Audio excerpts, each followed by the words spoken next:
Sa mundo ng fashion, ang pananamit higit pa sa simpleng tela at tahi. Ito ay representasyon ng kultura, panahon at personal na identidad ng isang tao. Sa bawat dekada, may mga tatak ng damit na lumilitaw at umaabot sa puso ng mga mamimili dahil hindi lamang sila nagbebenta ng produkto, kundi nagbebenta rin ng konsepto ng sarili, estilo at ang bagong paraan ng pagpapahayag ng sarili sa harap ng lipunan. Dalawa sa mga tatak na tumimo sa isipan ng marami, partikular sa Pilipinas, pero pati na rin sa ibang mga bansa, ay ang RRJ at Tribal. Ang dalawang brand na ito ay nagmula sa magkaibang pinagmulan ngunit parehong nag-iwan ng marka sa fashion landscape at sa buhay ng mga taong sinuot ang mga gawang damit na may kalakip na kahulugan at karanasan. Sa paghubog ng fashion trends at consumer identity, ang RRJ at Tribal ay nagsilbing salamin ng panahon at pagbabago ng pananaw ng tao hinggil sa pananamit at kung paano ito nagiging bahagi ng kanilang pagkatao. Ang RRJ na mas kilala bilang Rough Rider Jeans ay isang urban lifestyle brand na nagyayakap sa kaswal na uri ng pananamit. Kilala ito sa Pilipinas na noong dekada 90 at unang bahagi ng 2000 kung saan ang kabataan ay masiglang paghahanap ng mga damit na hindi lamang sumusunod sa uso kundi nagbigay ng sariling pahayag at estilo. Ang slogan ng RRJ na Live Your Style ay nagsisilbing paalala na ang pananamit ay hindi lamang tungkulin kundi isang personal na pagpapahayag ng individualidad at pananaw. Sa panahon kung kailan ang kabataan ay nakakaramdam ng pagnanais na maging bukod tangi, ang RRJ nagbigay ng platform sa mga mamimili upang maipakita ang sarili sa pamamagitan ng denim, cotton tees, jackets at iba pang casual wear. Ang brand ay nag-offer ng iba't ibang produkto na nakaangkop sa urban na pamumuhay at mga simpleng okasyon tulad ng lakad na kasamang mga kaibigan, pagpasok sa eskwelahan at iba pang mga aktibidad na nangangailangan ng komportableng pananamit na may kasamang simpleng estilo. Hindi malinaw ang eksaktong taon kung kailan itinatag ang RRJ o kung sino mismo ang nagtatag nito dahil ang detalyadong corporate history ay hindi ganap na nailahad sa kanilang opisyal na channels. Subalit, malinaw ang brand ay nakilala sa Pilipinas sa pamamagitan ng malawak na retail presence sa mga malls at tindahan sa iba't ibang probinsya at lungsod. Ang mga kabataan noon ay nagtatampisaw sa mga racks ng RRJ upang maghanap ng mga piraso na babagay sa kanilang personalidad sa kasalukuyang uso ng fashion. Ang dynamic ng retail presence ay nagkaroon ng malaking papel sa kasikatan ng brand. Sa pagkalat ng mga mall sa buong bansa, ang RRJ naging accessible sa mas maraming kabataan at young adults. Bagaman ang brand ay hindi gaanong kilala sa international fashion scene kung ikukumpara sa ibang mga global labels, sa Pilipinas at sa mga pamilihang may impluwensya ng Filipino consumers, ang RRJ nagmistulang pangalan na nangangahulugang urban casual wear. Ang kasikatan ng RRJ hindi lamang dahil sa disenyo ng kanilang mga produkto kundi dahil na rin sa konteksto ng panahon kung kailan ito sumikat. Ang huling bahagi ng dekada 90 at unang bahagi ng 2000 ay isang panahon kung kailan ang kabataan ay nagkakaroon ng mas malawak na exposure sa mga impluwensya ng Western at Japanese pop culture na pinagsama-samang may halong lokal na pananaw. Ang music, telebisyon at pelikula ay may malaking papel sa paghubog ng paggamit ng fashion ng mga kabataan. Kasabay nito, ang RRJ nagbigay daan sa mga disenyo ng madaling i-mix at i-match, kaya madalas itong ginagamit bilang casual go-to outfit ng maraming estudyante. Dahil dito, hindi naglaunin naging bahagi ng buhay ng kabataan ng brand. Ang mga damit ay hindi lamang piraso ng tela kundi simbolo ng pagiging kaswal, cool at connected sa kasalukuyang kultura. Sa paglipas ng panahon, ang RRJ ay nag-adapt sa pagbabago ng fashion trend sa pamamagitan ng paglabas ng magkakaibang koleksyon na sinubukang ihalo sa mga klasikong elemento ng streetwear sa mga modernong detalye. Ang brand ay naglabas ng jackets at iba pang outerwear na angkop sa mas malamig na klima at iba pang mga accessories upang palawigin ang kanilang total look offerings. Kasabay nito, ang brand ay nakipag-partner o nakipag-collab sa ilang mga personalidad at grupo na may impluwensya sa musika at kasalukuyang youth culture.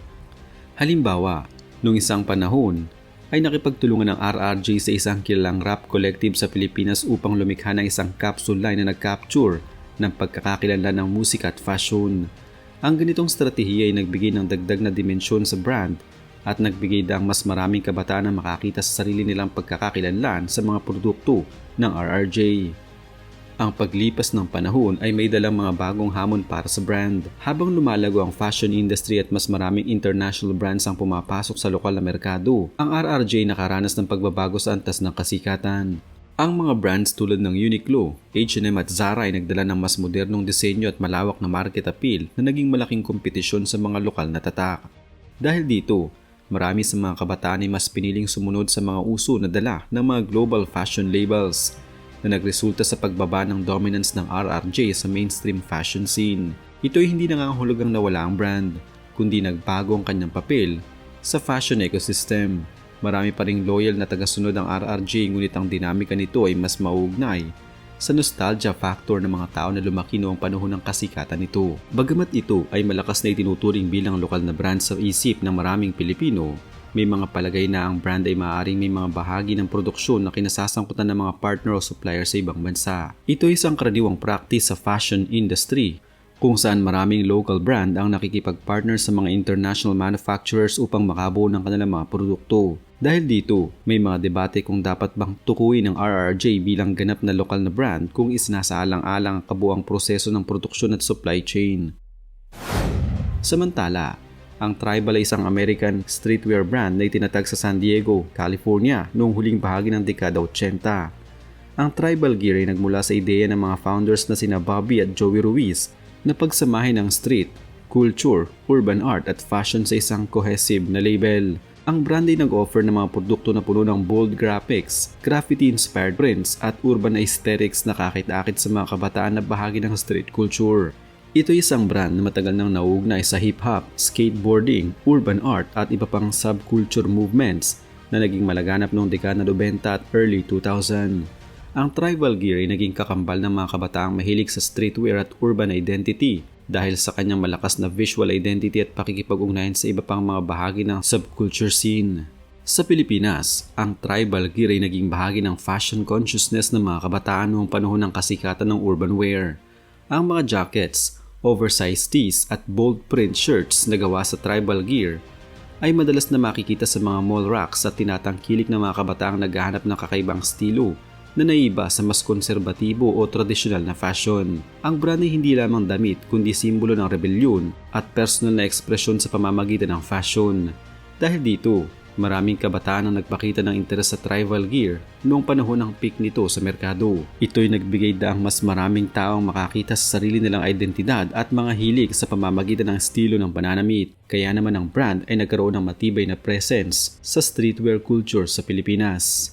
Gayunpaman, tulad ng RRJ, ang Tribal gear ay nakaranas din ng paglipas ng panahon at pagbabago sa fashion landscape. Ang streetwear scene ay mas naging kompetitibo sa paglipas ng mga dekada at mas maraming bagong brand ang lumitaw na may sari-saring interpretasyon ng urban style. Ang Tribal gear ay kailangan ding mag-adapt sa nagbabagong preferences ng mga mamimili, lalo na dahil sa digital age kung saan ang mga uso ay mabilis mag-iba at kung saan ang social media at influencers ay may malaking papel sa paghubog ng consumer likes at dislikes. Dahil dito, ang brand ay hindi kasing dominante noong panahon ng kasikatan nito. Ngunit mayroon pa ring mga loyal na customers na paulit-ulit na bumibili ng kanilang mga damit. Kung titignan ang pagkakatulad ng RRJ at Tribal sa mas palawak na konteksto, makikita na pareho silang naging influential sa kanilang mga segment ng merkado. Ang RRJ naging malaking bahagi ng casual fashion ng kabataan sa Pilipinas, samantalang ang Tribal sa kahit anong anyo nito ay naging mahalagang pangalan sa streetwear at lifestyle fashion sa iba't ibang bansa. Ang mga brand na ito ay hindi lamang basta nagbenta ng damit kundi nagbenta ng konsepto ng sarili at estilo. Sa pamamagitan ng kanilang mga produkto, ang mga mamimili nagkaroon ng paraan upang ipahayag ang sarili at makipagsabayan sa uso at sa kultura ng panahon. Sa usapin ng kontrobersiya ay isang aspeto ng fashion industry na madalas nauugnay sa mga malalaking brand, subalit pagdating sa RRJ at Tribal gear, walang malawakang documented na kontrobersiya hinggil sa mga isyong tulad ng illegal practices, skandalo o malalaking corporate disputes na lumabas sa mainstream media. Sa kasalukuyang kalagayan ng merkado, ang parehong brand ay patuloy na umiiral ngunit may iba't ibang antas ng presensya depende sa consumer segment. Ang RRJ patuloy pa rin nag-o-offer ng mga produkto sa Pilipinas at mayroon pa rin mga lokal na market, lalo na sa mga loyal na taga-suporta at mga mamimiling may sentimental attachment sa brand. Subalit hindi na ito kasing dominante dati dahil sa mas maraming global competitors at ng mabilis na pagbabago ng consumer preferences. Kagaya din ng RRJ, ang Tribal gear ay tila napag-iwanan na rin ng panahon. Subalit nagpapatuloy pa rin na tumugon sa urban fashion trends at mga subculture movements. Sa huli, Ang kwento ng RRG at Tribal ay patuloy na ang fashion ay hindi lamang basta damit. Ito ay salamin ng panahon at kultura at nagiging bahagi ng pagkatao ng mga taong sinuot ang mga kakaibang piraso ng tela na kumakatawan sa kanilang sariling mundo. Ang RRG ay simbolo ng urban casual style ng kabataan sa Pilipinas, habang ang Tribal ay nagpakita ng malawak na perspektibo sa streetwear at lifestyle fashion. Ang dalawang brand na ito ay nagsilbing bahagi ng fashion industry ng maraming tao at patuloy na nagbibigay ng paraan para sa mga mamimili upang ipahayag ang sarili at yakapin ang pagbabago ng moda sa harap ng nagbabagong mundo ng fashion.